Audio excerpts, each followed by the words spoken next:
Hey, good evening. It is John again. I'm gonna play Immaculate Grid after about a week and change off. Just been nothing serious. I was just nursing a cold. I still got it a little bit, but I don't know if the voice sounds raspy or distinguished or whatever it is. I'm at least able to communicate sounds. So that that's progress compared to where I was last week. Let's get into it. I'm gonna share the old grid, share my screen, bring up baseball reference here. Hit and play, hit and go, and away we go with the time version. A little bit rusty. Let's see how we go. Placido Polanco, of course, 9%. Maglio, his teammate,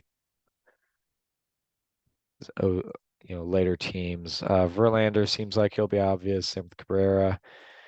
Oh, I don't know. Stan Musial, uh, Frank Thomas, I think probably. Six WAR season and an MVP. How about Willie Mays? 300 career home runs and an MVP. Henry Aaron won an MVP. Let's see here. Albert Bell.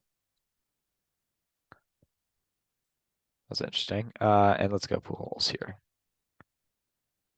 All right, still got it under 50 seconds. Still got it a little bit. Let's see, 9 MVPs here, 136 MVPs for 6+ WAR seasons. So most of the time, the MVP is that high. Eight is the baseball references kind of guideline for where an MVP typically is around 8 WAR.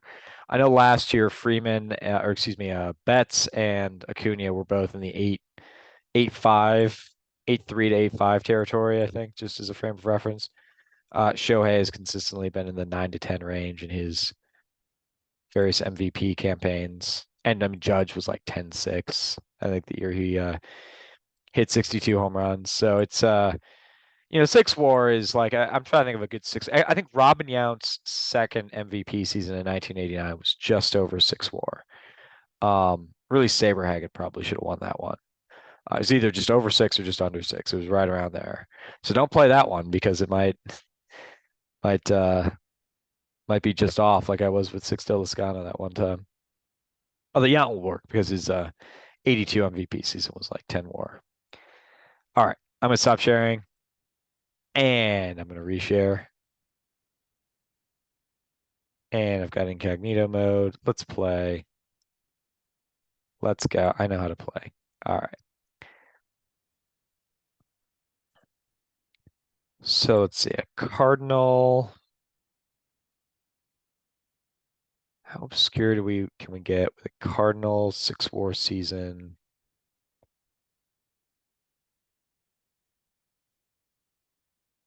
Thinking Renteria probably works. He actually works here. Roland and Edmonds definitely work. Bulls is gonna be too obvious. Willie McGee, 1985. John Tudor, 1985 will work as well. There it is. Um, Chick Haffey, maybe. I don't know. The 20s and 30s are a little bit dicey. I think Hornsby is a safe bet, probably an obvious bet. Um, the who else? Frankie Frisch, I think would work as well. Um, how do we feel about Geringer down here? Actually, he's a good pick for here. Let's go. Ooh, what's another good one? Geringer's a good early MVP. Maybe get Terry Pendleton in there. Maybe a Jeff. Well, I don't know about Jeff Burrows. Um, Pretty sure on Hal Newhouser. Pretty sure on Carl Hubble. That's a pretty early one. Let's go Carl Hubble. Very much surprised me if you didn't get 6 WAR. Under point one. Good choice. And I think Geringer is a good pick here. Takes 1%. Let's see. We get an Al Simmons combo out of this. 0.4. Start creeping up a little bit. Only played a season with the Tigers, I believe. Let's see. MVP. 300 career home runs. What do you think of Andres Galarraga? Played a season with the Cardinals, I think. Point 0.3. The White Sox, Dick Allen will work. Did Thomas, we did Bell. I don't know if Jose Abreu is there just yet.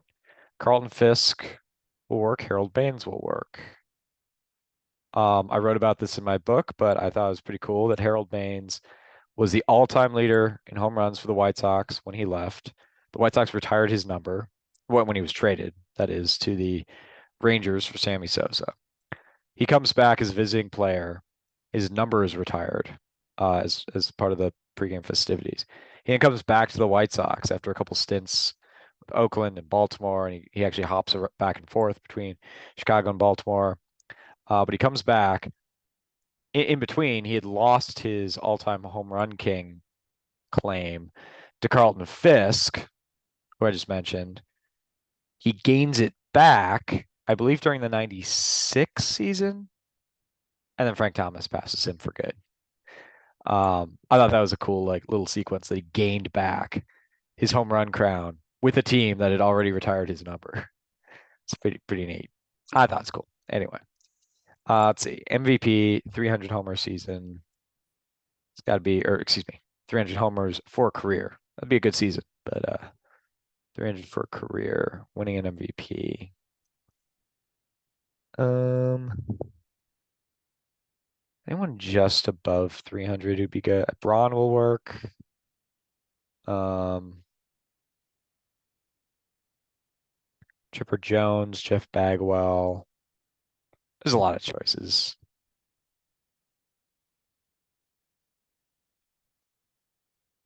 Um, Dale Murphy, he'll work.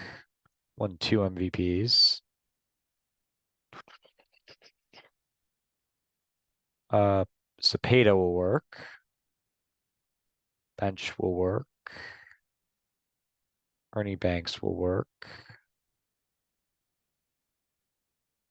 think Johnny Mize works. I'm pretty sure he won an MVP, but I'm not positive on that one. But Cepeda, I feel pretty good about.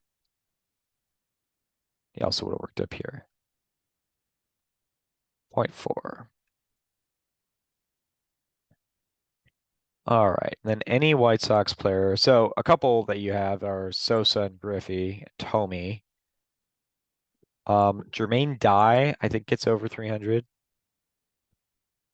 I did Albert Bell already. That was only 3%. I don't know if I'm going to beat that. Dick Allen maybe beats all those guys just because he's less recent, but he's probably the only guy other than Al Simmons. That would have been a better pick actually, because the White Sox were not known for having home run hitters. They were a much more known for being speedsters in the 50s and 60s. Go-Go Sox, I think they were called, and didn't have a lot of home run hitters in those days. So I think you're like pretty much looking at just Dick Allen from that broad time period. Whereas if you're going with more modern players, you can go Thomas, Bell, Jermaine Dye, Jim Thome, Griffey, Sosa, Harold Baines. I'm not sure if Robin Ventura works. I have to think about that one. All right. I'm gonna go Dick Allen. 2%. A little bit better. And then 6 WAR season from the White Sox. Um,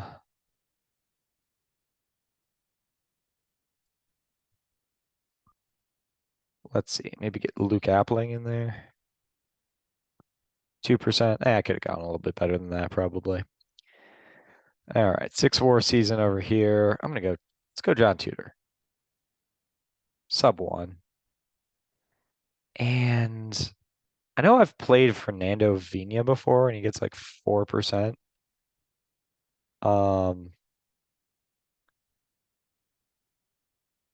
Because I'm just not like they're both old teams. You'd think there'd be a lot more overlap. This is not a Germany Schaefer combo. It is an Edgar Renneria combo. I just think that's going to be too obvious. Um, I don't think Doyle Alexander ever plays for the Cardinals. I think Octavio Dotel does work. Not super confident that he played for the Tigers. I think he did though. Um, Matt Stairs never played for the Cardinals, as best I can remember. Um,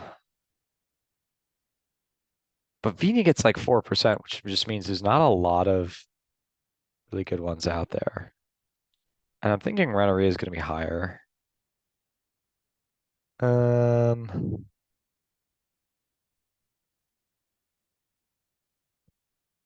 who else besides the people I've listed so far? There's got to be some reliever that's somewhat obscure. This is not a Pat Borders team. He plays for all the other AL Central teams and the Cardinals, but not the Tigers. Um, well, let's see how Rennery does. I think he'll be higher than Vina. He was about twice as high. I mean, I haven't played Vina in a while, so maybe he's gone down. So, all right. So I'm on grid 395, coming up on 400, coming up on you, Ted Williams. All right. Well, we'll call it there. Thanks a lot for bearing with my voice. I'll try to get caught up over the weekend. Thanks so much for playing. You all have a wonderful night. Peace.